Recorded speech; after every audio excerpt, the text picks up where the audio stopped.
You know, my dear, people often say life is a beautiful journey, but no one tells you how heavy it becomes when the journey is longer than your strength. Every morning when I open my eyes, I see the same ceiling, the same fan, and hear the same clock ticking on the wall of this old-age home. The days all look the same, slow, quiet, and a little too empty. But when I close my eyes, I see everything. The colours, the laughter, the smell of rain, the voices that once filled my home. I was not always like this, old, wrinkled, forgotten. I was once a young girl with dreams that sparkled brighter than the stars. I still remember the first time I met him. He stood by the bus stop, nervous, holding a file in his hand. He had such kind eyes, the kind that could melt every worry away. He smiled at me, just once, and somehow my heart decided that moment would never leave me. We met again, by chance, at a friend's wedding. He walked up shyly and said, "If I ever build a home, I want you to be the heart of it." That line became the beginning of my life. A few months later, we got married under the mango tree behind my father's house. There was no gold, no grand feast, just family, laughter, and love. We promised to grow old together, and for many years, we kept that promise beautifully. Our first home was small. The roof leaked when it rained, and the kitchen had only one shelf. But it was ours. He would come home from work, dusty and tired, but always with a smile. I would make him tea, and we would sit by the window, talking about the future we would give our children. And soon, that future arrived, one by one. 3 sons, each more precious than the other. I thought my heart would burst with joy the day I first heard them call me Amma.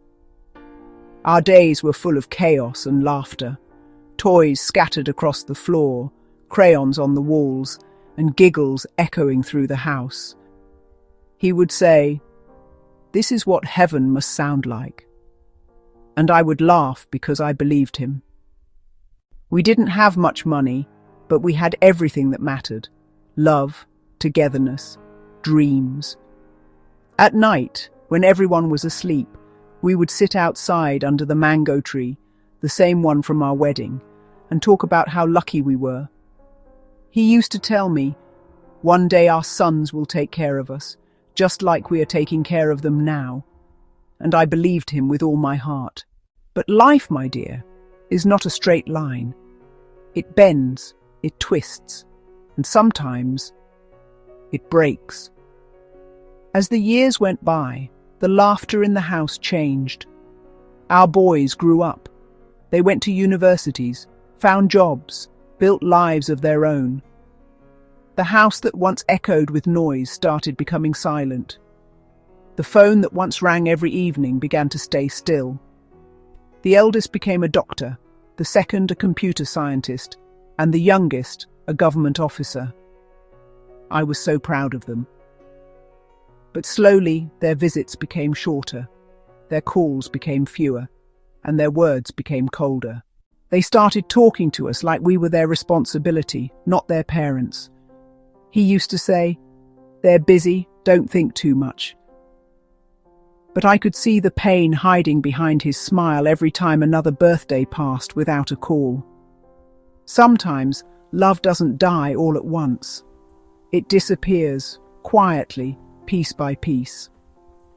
Then, one winter evening, everything changed. He came home coughing badly, saying it was just a cold. But I could see it was more than that. A few days later, we were in the hospital, surrounded by machines we couldn't afford. The doctor handed me the bill. It was more than what we had saved in a lifetime. I called my sons, one by one. The eldest said, "Amma, I'll send money soon. Just a little busy right now." The second said, "Amma, I have expenses too. I'll try next month." The youngest didn't even answer the phone. That night, I sold the gold bangles he gave me on our first anniversary, my only jewelry, to pay for the medicine. It hurt, but what hurt more was knowing our children didn't even ask how he was. When I told him, he just smiled weakly and said, "Maybe love has an expiry date." I held his hand and told him, "No, it doesn't." But deep inside, I wasn't sure anymore. A week later, I woke up to find him gone. Just like that. No goodbye, no last words, only silence. I sat beside him for hours, holding his hand, praying it would move. But it didn't. Only one friend came for the funeral. My sons sent flowers, expensive ones, and money for arrangements. But they didn't come. They didn't even come. When they lowered him into the ground, I felt like they were burying me too. Everything I was, everything I loved, went down with that coffin. After that, life became a blur. Days merged into nights. I would sit by the door, hoping one of my sons might visit. Weeks passed, months, nobody came. The neighbors started avoiding me. People get uncomfortable around grief. It reminds them of their own. Finally, a social worker suggested I move into an old age home. She said, "You'll have company there, people your age." And I went. This place is quiet. Too quiet. The kind of quiet that screams inside your head. I see mothers here who stare at the window all day, waiting for a letter, a call, a visit. Some have children abroad. Some have children next door. But loneliness doesn't care about distance. You can live without food. You can live without wealth. But you can't live without love. One afternoon, I saw a familiar face walk into the home. A young woman, about 35 now, with tears in her eyes. For a moment, I thought I was dreaming.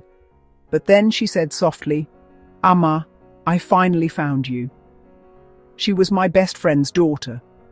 Years ago, when her mother died in a car accident, she was only 10. I took her in, raised her like my own, fed her, clothed her, comforted her. She called me Amma too.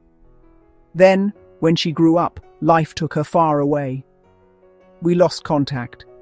And yet somehow she came back. She held my hand and cried, saying, "You took care of me when no one else did. Now it's my turn." Since that day, she visits me every week, brings fruits, flowers, and stories. The staff here call her Amma's real daughter. And maybe they're right, because love doesn't always come from your blood. Sometimes it comes from the heart you once healed. One evening, while cleaning my old trunk, I found something I hadn't seen in decades. A small envelope. It was his handwriting. Inside there was an old lottery ticket. I laughed through my tears. He had always joked, "If I ever win the lottery, I'll buy you a palace." Out of curiosity, the girl checked it online. And to our shock, it was a winning ticket. A real one. After all these years, fate had quietly kept a miracle waiting for me. I didn't know whether to laugh or cry. All my life, I prayed for a little comfort. And when it came, I had no one left to share it with. I asked her to handle everything. She started a small business in my husband's name. Nothing grand, but something honest. And we kept it a secret. Because sometimes, peace only exists in silence. Months later, news of the lottery somehow reached my sons. And suddenly, all three appeared at the old age home after years of silence. They came carrying gifts, smiling too much, hugging too tight. "Amma, we missed you so much," they said. But their eyes didn't look at me. They looked at what they thought I had. I served them tea, listened to their sweet lies about missing me, and when they were done pretending, they finally said what they came to say, "Amma, maybe you should come live with us now." I smiled and said, "Maybe." They came for my money, not my love, but they didn't know. The money was never meant for them. When they left, I sat in silence for a long time. I wasn't angry anymore, just tired. That night I wrote my last letter. I wrote it with trembling hands, not to my sons, but to life itself. I wrote, "I forgive them, not because they deserve it, but because I deserve peace. I have left everything I own, every coin, every memory, to the girl who became my daughter by choice, not by birth. She gave me love when no one else did. She gave me life again when I thought mine was over. And now I wait. Not for visitors, not for apologies, just for peace. If anyone ever finds this story, I hope they understand. Mothers don't want money. They don't want gifts. They only want love. The kind that remembers, the kind that stays. I gave everything I had to my children, my youth, my strength, my years. All I wanted back was a little time, a little care, a little warmth. But maybe that's too expensive in this world. Still, I'm grateful. Because even after all this pain, my heart still knows how to love. And that, my dear, is the only fortune that truly matters. In the end, I learned something simple. Love never dies. It just changes its address.